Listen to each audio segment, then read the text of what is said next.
अस्सलामुअलैकुम। आज हम करने जा रहे हैं class 10 NBF new book physics chapter 12 waves. इसका हम थर्ड टॉपिक डिस्कस करने जा रहे हैं जो है कैरेक्टरिस्टिक वेव पैरामीटर्स। और ये जो कुछ पैरामीटर्स दिए हुए हैं वेव पैरामीटर्स, इनको हम बारी बारी डिस्कस कर लेते हैं। फर्स्ट जो है वो है wave length. Wave length basically क्या होता है, ये शॉर्टेस्ट डिस्टेंस होता है जब वेव अपने आप को रिपीट करती है। यानी वेव में क्रस्ट होते हैं और ट्रफ होते हैं। जब वेव में क्रस्ट या ट्रफ जो है वो दोबारा से, मतलब एक क्रस्ट होता है उसके बाद ट्रफ होता है, जब दोबारा से क्रस्ट आता है तो यानी वेव अपने आप को रिपीट कर रही है। दो क्रस्ट या दो ट्रफ के बीच के जो डिस्टेंस होता है उसको हम वेव लेंथ कहते हैं। और इसके लिए ग्रीक लेटर लैम्डा यूज होता है जिसका सिंबल इन्होंने दिया हुआ है। उसके अलावा वेव लेंथ का यूनिट है ये आपने करना है। और नेक्स्ट जो पैरामीटर है वो है वेव फ्रंट। वेव फ्रंट क्या होता है, जब वेव हम प्रोड्यूस करते हैं तो वो सोर्स से आउटवर्ड ग्रो करती है या आउटवर्ड ट्रेवल करती है। तो ये इमेजिनरी लाइंस या जो इमेजिनरी पॉइंट्स होते हैं इनको हम बेसिकली वेव फ्रंट कहते हैं। उसके अलावा क्रस्ट और ट्रफ, जो क्रस्ट होता है ये मैक्सिमम अपवर्ड डिस्प्लेसमेंट होती है और जो ट्रफ होता है ये बिल्कुल क्रस्ट का अपोजिट होता है। यानी ये मिनिमम या लोएस्ट पॉइंट होता है साइकिल में।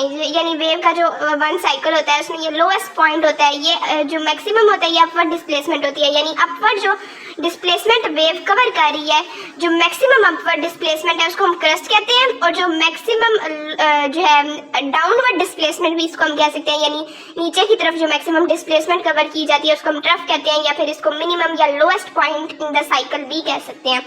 उसके अलावा डिस्प्लेसमेंट क्या होती है, डिस्प्लेसमेंट यानी वेव अपनी मीन पोजीशन, ये जो ब्लैक लाइन से शो हो रही है बेसिकली ये मीन पोजीशन है जब यहाँ पर वेव रेस्ट पे जब होती है।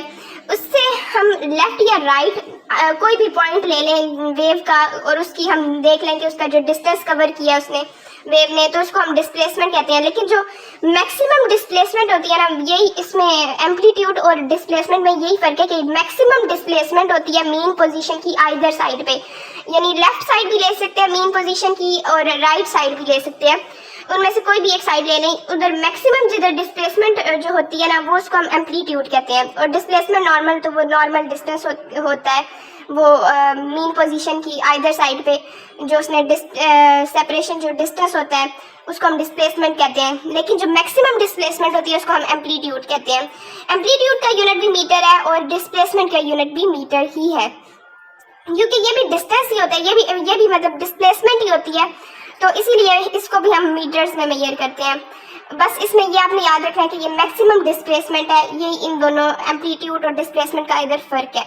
उसके अलावा ये टाइम पीरियड की हेडिंग के साथ जो उन्होंने बताया हुआ ये दो लाइन जो दी हुई हैं ये एम्पलीट्यूड की हैं, ये टाइम पीरियड की हेडिंग इन्होंने इधर गलत दी है।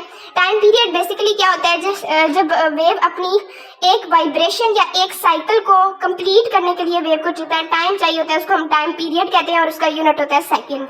उसके अलावा फ्रीक्वेंसी यानी एक सेकंड में वेव कितने साइकिल्स या कितनी वाइब्रेशंस या ऑसिलेशन भी वाइब्रेशन को हम कहते हैं वो कंप्लीट कर रही है उसको हम कहते हैं फ्रीक्वेंसी। और इसका भी आपको साथ यूनिट पता होना चाहिए, जैसे टाइम पीरियड का सेकंड है तो इसका हर्ट्ज है या फिर साइकिल पर सेकंड है। उसके अलावा नेक्स्ट पेज पे इन्होंने दिया हुआ है कि फ्रीक्वेंसी और टाइम पीरियड का जो रिलेशन है आपस में ये बेसिकली इन्वर्सली प्रोपोर्शनल होते हैं एक दूसरे के। यानी T is equal to 1/f ये इनका रिलेशन होता है, ये एक दूसरे के इन्वर्सली प्रोपोर्शनल होते हैं। T is equal to 1/f या F is equal to 1/T, ये इनका आपस में रिलेशन होता है। उम्मीद है आपको मेरी ये वीडियो पसंद आई होगी। मेरे चैनल को सब्सक्राइब करें और वीडियो को लाइक करें। मिलते हैं नेक्स्ट वीडियो में इंशाल्लाह। अल्लाह हाफिज़।